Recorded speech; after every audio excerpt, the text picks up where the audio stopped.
नमस्कार. वसंतदादा पाटील शिक्षण संस्था संचालित श्री स्वामी समर्थ माध्यमिक विद्यालय लांडेवाडी भोसरी पुणे या शाळेच्या संस्थेचे संस्थापक आदरणीय श्री दशरथ पाटील साहेब, संस्थेच्या संस्थापिका श्रीमती पद्मावती पाटील मॅडम यांच्या प्रेरणेने व मार्गदर्शनाखाली आज गुरु नानक जयंती साजरी करत आहे.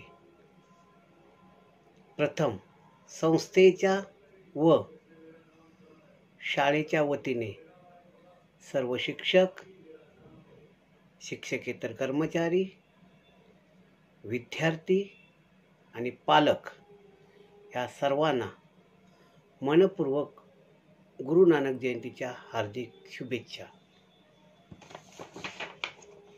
गुरु नानक जयंती कार्तिक शुक्ल 15 म्हणजेच कार्तिक पौर्णिमेला शीख लोक सर्व देशभर साजरी करतात. गुरुद्वारामध्ये जाऊन पठण करतात. 15 एप्रिल 1469 रोजी पंजाब राज्यामधील तळवंडी नावाच्या गावात एका शेतकरी कुटुंबात गुरु नानक यांचा जन्म झाला. नानक लिहिणे, वाचणे, हिशोब करणे अशा गोष्टी लवकर शिकले. शाळेत त्यांनी फारसी, संस्कृत भाषांचा भरपूर अभ्यास केला. शाळेनंतर वडिलांनी त्यांना गुराख्याचे काम दिले, पण ते काम त्यांच्याने नीट होईना. ते देवाची भजने गात बसत. एकदा एक वृद्ध शेतकरी त्यांच्याकडे आला. त्याने तीर्थयात्रेला मला जायचे आहे, परंतु माझे शेत राखण्यास कोणी नाही अशी अडचण नानक यांना सांगितली.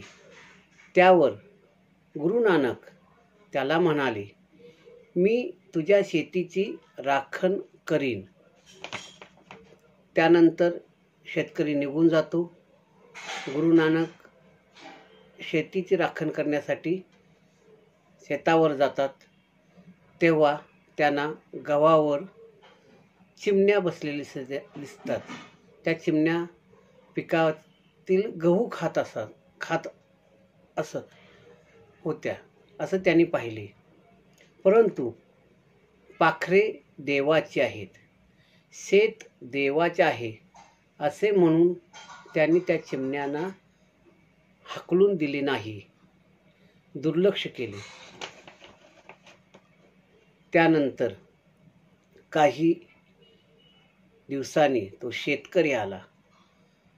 त्याने शेताकडे पाहिले तर सर्व शेतात पिकावर चिमण्या बसलेल्या दिसून आल्या. त्यामुळे तो शेतकरी संतापतो आणि नानकावर ओरडतो. त्या शेतकऱ्याला नानक म्हणतात, तुमचे पीक तुम्हाला मिळेल, तुम्ही पीक काढल्यानंतर मला बोलवा. शेतकऱ्याने त्यानंतर पीक काढले आणि नानकांना बोलवले. त्यांच्यासमोर पीक मोजले. पीक नेहमीपेक्षा जास्त मिळाले. शेतकऱ्याला आश्चर्य वाटले. त्या शेतकऱ्याने आश्चर्याने व आदराने नानकाच्या पायांना स्पर्श केला. गुरु नानकांनी शीख धर्माची स्थापना केली. गुरु नानकांनी शीख या नावाने आपले शिष्य जमा केले. उपदेश करत ते सर्व देशभर फिरले. युक्तिवादाने त्यांनी समाजाला खरे खोटेपणा समजून सांगितला. गुरु नानक समाजासाठी जगले व महात्मे बनून कायम चिरंजीवी राहिले. त्यांचा मृत्यू वयाच्या 70व्या वर्षी म्हणजेच इसवी सन 1539 मध्ये झाला. शीख धर्माचे एकूण 10 धर्मगुरू साहेब आहेत.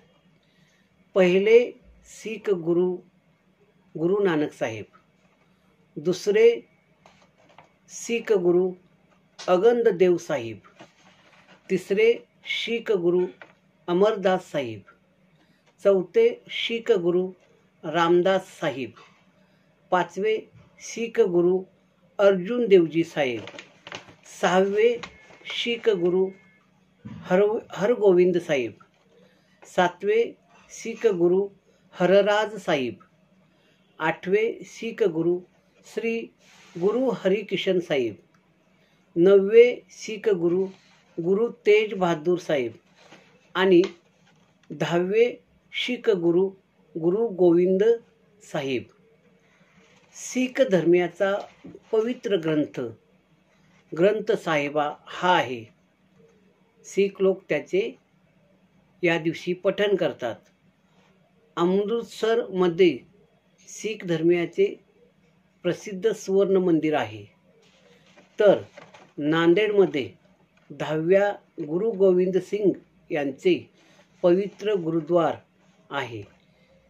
शीखांच्या डोक्यावर पगडी असते, केस दाढी असते, मनगटावर धातूचे, सोन्याचे किंवा चांदीचे कडे असते, कमरेला कुकरी असते, तसेच रुंद सदरा व पायजामा अथवा लुंगी असा शीख धर्मीय लोकांचा वेश असतो. गुरु नानक जयंतीच्या पुन्हा सर्वांना मनपूर्वक हार्दिक शुभेच्छा. धन्यवाद.